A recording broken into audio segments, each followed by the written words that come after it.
This is KGW News at noon. Thanks for joining us here at noon. I'm Christine Pitawanich.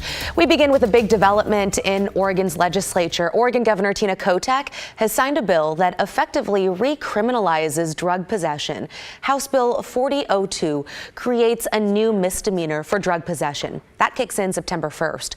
Under the new law, a conviction will get up to 18 months of probation and possible jail time if that probation is violated. But it could also allow drug users to get into treatment instead of the court system.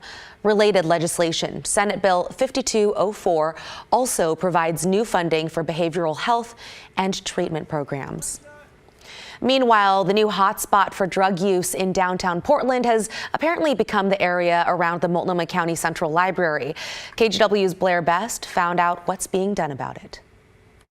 Jordan McCormick doesn't go far to find his fix. It just finds me, I guess, in a way. That's because he knows where to go when it comes to fentanyl. I'm here every single day. He sits across the street from the Multnomah County Central Library on Southwest 10th Avenue and Taylor Street, the new fentanyl hotspot, according to Portland police. It's accessible, it's in a good spot, it's on the transit, all the things that would make anywhere else in Portland a hotspot for drugs. Late last week, Portland police arrested 9 people around the library and the North Park blocks. 7 of them were dealers. I literally just been standing somewhere and they just roll up and just jump out the cars or roll up on the bikes, grab my bag and like, oh, do you have a gun on you? Police took more than $2,000 in cash, along with about 170 grams of powdered fentanyl and another 100 grams of pills. Has police cracking down made it harder for you to get fentanyl? Of course not. No.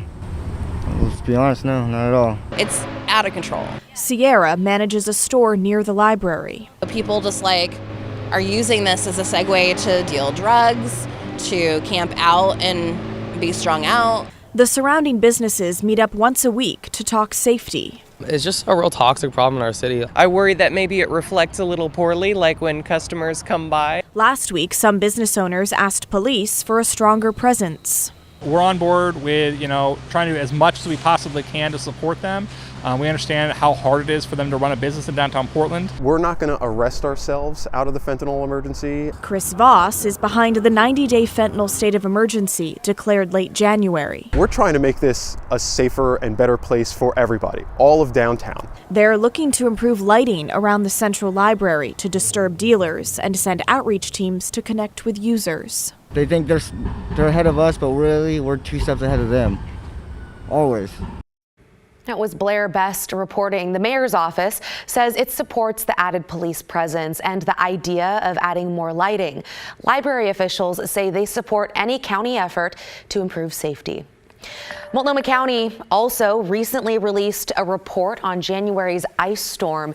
It identifies how the county can improve its response during severe winter weather, especially when it comes to shelters.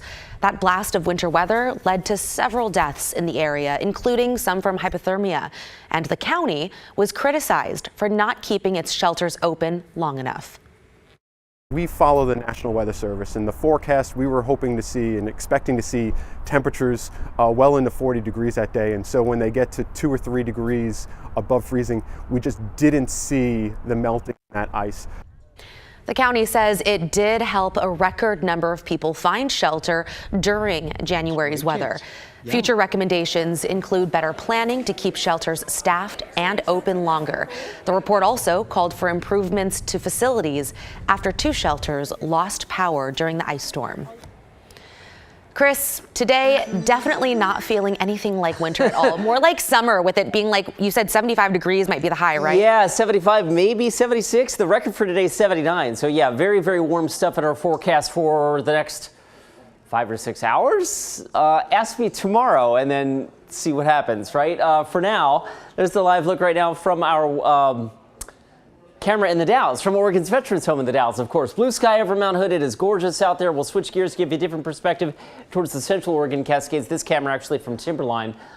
Clear in a lot of locations. It is not clear at the coast. In fact, all of our cameras, Astoria, Cannon Beach, The Chinook winds camera in Lincoln City and this one in Newport pretty well socked in with low clouds and fog. So right along the coast it's been foggy, but inland lots of sunshine, and we are off and rolling here. This is a look at the visible satellite imagery over the last 3 hours. You can see that low cloud deck right along the coast, but it's not making any inroads inland. The only white that you see here out over the Cascades, the Steens, the Blues, the Wallowas, that's the snow cap on the mountains. How about that? Last check at PDX now we're 62, so we're a good 4 or 5 degrees warmer right now than we were yesterday at this time. 55 in Tillamook, it's already 70 in Bend and 71 in Pendleton.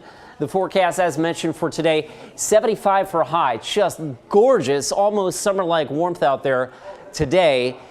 And then, Christine, literally 24 hours from now, we may be struggling to be hovering right around 50 tomorrow afternoon at this time. I will show you that forecast if you really want to see it coming up in just a few minutes. Okay, yeah, enjoy it while we have it. Okay, thank you, Chris.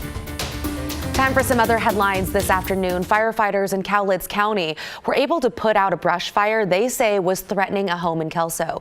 It happened yesterday afternoon around 4 o'clock on Astro Drive, just off Ostrander Road. Officials say the fire was burning up a hillside and estimated it to be just under half an acre. No injuries were reported. The cause of the fire is under investigation. And in Battleground, take a look at this. A pickup truck crashed into the side of an auto parts store yesterday afternoon. Police say the driver suffered minor injuries and alcohol or drugs were not involved. Because the truck hit a load-bearing wall, the store is closed until an engineer can assess that damage. And Portland police are investigating a shooting that happened in the parking lot of the Venue Gentlemen's Club on Southeast 99th and Stark. It happened last night around 5:30. One person died. Another person was taken to the hospital in critical condition. This is the city's 22nd homicide this year. At this point, police have not yet released the victims' names. Also, Multnomah County Sheriff's deputies have arrested a man they say led them on a foot chase in Wood Village yesterday. It started around 10:30 in the morning on Northeast Arata Road when deputies responded to a call of a man trying to steal someone's car.